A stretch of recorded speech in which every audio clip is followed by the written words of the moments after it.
नमस्कार सर्वांना, स्वागत आहे तुमचं माझ्या यूट्यूब चॅनलमध्ये। आजच्या व्हिडिओमध्ये आपण बघणार आहोत की सटवाईची कथा।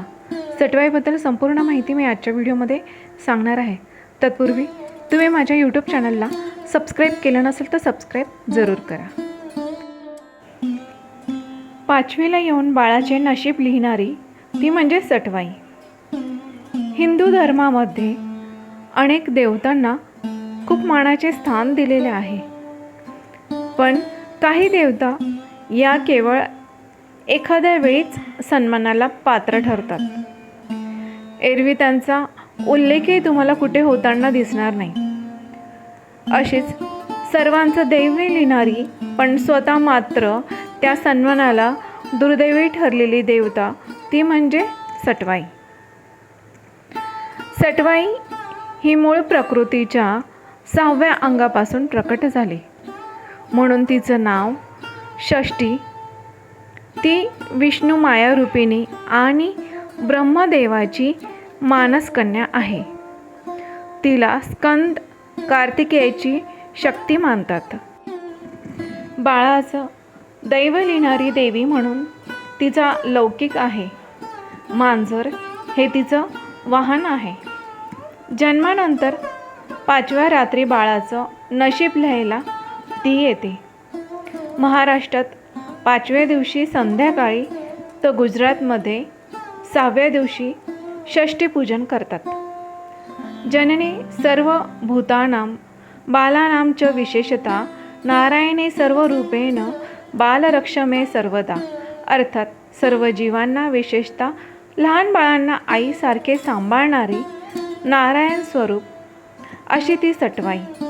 माझ्या बाळाचे रक्षण करो असं मागणं सटवाईकडे मागितलं जातं। त्यानंतर बाळ 1.25 महिन्याचं झालं की त्या सटवाईच्या दर्शनाला नेतात।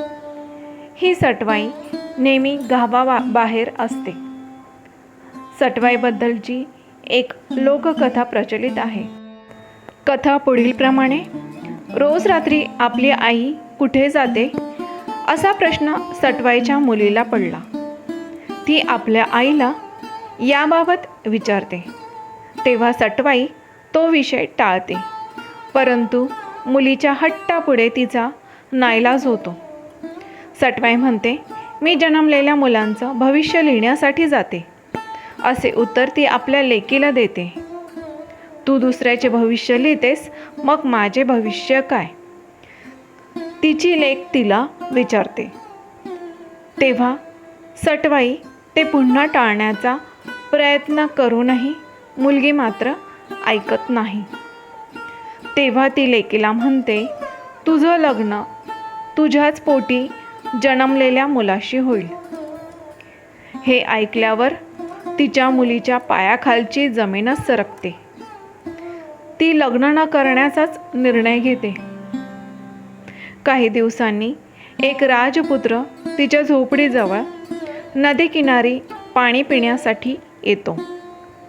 योगायोगाने राजपुत्राने चूळ भरून थुंकलेले पाणी तिच्या पिण्यात येते आणि त्या पाण्यामुळे ती गर्भवती होते। कालांतराने तिला मूल झाल्यानंतर त्या मुलाला ती जंगलात टाकून देते आणि ते मूल एका राजाच्या हाती लागते। तो त्या मुलाचे संगोपन व पालन पोषण करतो। तो मुलगा मोठा झाल्यावर शिकारीसाठी जंगलात जातो। तिथे त्याला माहीत नसलेली त्याची आई भेटते आणि तो तिच्या प्रेमात पडतो। आपणास झालेला मुलगा आपण टाकून दिल्यामुळे आपल्या आईचे म्हणजे सटवाईचे भविष्य खोटे ठरले असे समजून ती पण त्या युवकाच्या प्रेमाला प्रतिसाद देते आणि दोघांचे लग्न ठरते। परंतु मूल टाकताना त्याच्याभोवती गुंडाळलेले कपडे युवकाने जपून ठेवलेले असते। ते कापड पाहिल्यावर ती समजते आपल्याच मुलाशी लग्न ठरले। तेव्हा तिच्या लक्षात येते, सटवाई सांगत असलेले भविष्य कधीही खोटं ठरत नाही, असा या कथेचा आशय आहे। तर ही होती सटवाईची कथा. मंडळींनो, ही कथा तुम्हाला कशी वाटली? व्हिडिओ आवडला असेल तर लाईक जरूर करा आणि हो, सबस्क्राईब केलं नसेल तर सबस्क्राईब देखील जरूर करा. धन्यवाद.